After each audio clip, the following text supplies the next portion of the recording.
Do you want to be the very best like no one ever was? Well, now you can get one step closer with these actual Pokemon badges. Now, every time these appear in the background of one of my videos, I get tons and tons of comments asking, where did you get those? Those Pokemon badges? Oh my god! So, you know what? I decided to just do a random review of them and tell you all about them. Yes, I know, it's way different than what I normally do. I polled my Twitter audience. They said do something random. This is as random as I got. Now I'm going to show you all the ones I've got, but just to give you a good idea of the detail and what these things really are, we're going to start with the ones everyone's familiar with, the Kanto League badges. Now, let's take a look at the Boulder Badge real quick, the first badge you get in the game, so first one you actually see in person. The first thing to tell you about this is it is not painted. This is actually carefully assembled pieces of PVC. It's flexible. So you can see it bending, molding. That means that those pieces that you see in there, creating those little anime-esque reflections in the center, are also pieces of PVC. All those little black lines you see are actually gaps between the different segments. There is an incredible amount of assembly going on here. Way more than necessary, but it creates an effect that I really, really like. I mean, take something like, okay, here's the Thunder Badge, and you can see very nice little reflection through it as well. Same trick. It's all different segments of PVC, all set in a full-sized frame to get the proper shape. As you can see, they are pins, so, you know, your typical pin-on type stuff. All very well made. There's really none that have any flaws to them, honestly. Even the Cascade Badge, where it's a round reflection, it's still there. And you'll excuse me if some of these aren't positioned correctly as I go. They're a little hard to keep up. What's important about these is the PVC not only allows them to be, well, very durable. You can drop these and drop these and drop these, and you're never going to have to worry about anything breaking, no paint chipping, nothing. What I love about these is being made of PVC, no matter what light you're in, no matter what angle you hold these at, they will always look exactly like they do in the anime. I mean, I hope it comes across on the camera, because in person, these things look like they came straight out of the cartoon, and that is exactly what I wanted out of these. And if you're like me, then you might have collected Pokemon toys when Hasbro was releasing them, when the first games were out. And you might have noticed that they only released a few official gym badges. So these kind of filled a void in an old life of a collector I once was. So it's actually really, really neat. So those are the Kanto League badges. You can see them. They're all just as well made. They're all made the same way. PVC, individual segments, incredible craftsmanship. Let me get the others in here real quick. Here we have the Generation 2 badges from Gold and Silver. And again, same story. PVC, individual pieces. I just want to show them just to show you how well the designs come off. My particular favorites are the Rising badge, because, you know, it's a dragon. And I quite like this one, the Hive badge. Mostly because of that reflection trick. It actually extends through the spot on top. That's such a small and subtle touch. I can't help but love this. It might also have to do with the fact the gym leader uses my favorite Pokemon, but that's besides the point in the end. It's still a really well done job. All of these are. On to Ruby and Sapphire and the Generation 3 badges, where the design started to get really complex. I mean, here's the Stone badge, for instance.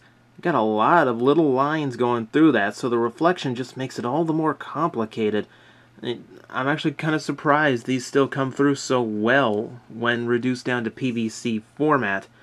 What I am going to point out here, because this is where it's especially important, are the reflections you see in the badges are actually based on where they are in the official artwork. Go take a look on Bulbapedia, look up badges, and notice that a lot of these little glares match the artwork almost spot on.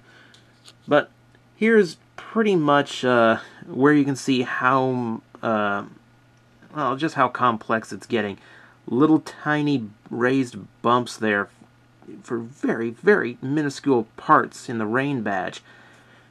The designs just got really complicated.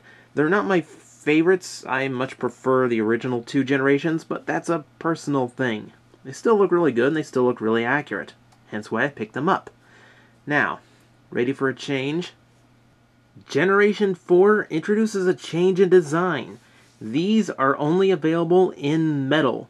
So these are painted, and while durable, these do have a little bit of a fear for me. I don't know how well the paint's going to hold up upon dropping.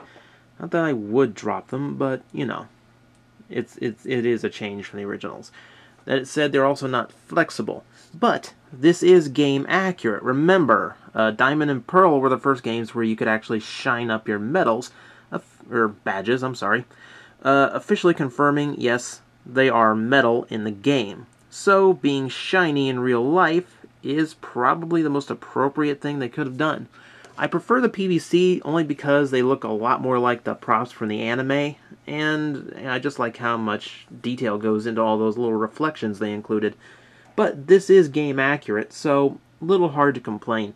My only real complaint is it does seem like a few of the colors were a little bit shared between them for the painting process.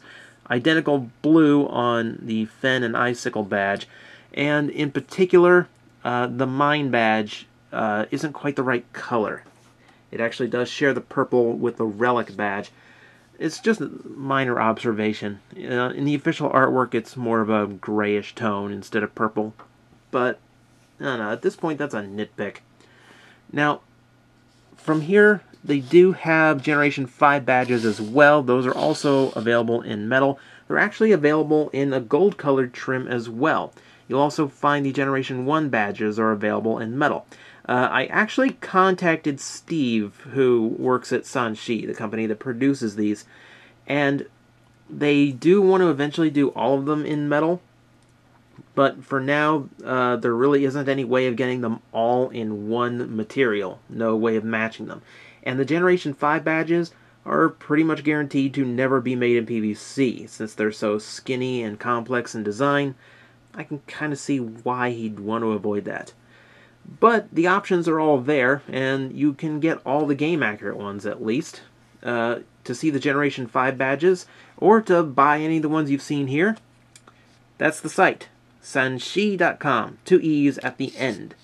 Now, aside from that, you can also, if you are lucky enough to be able to attend a Florida Anime Convention, usually find Steve at the Sanshee booth there.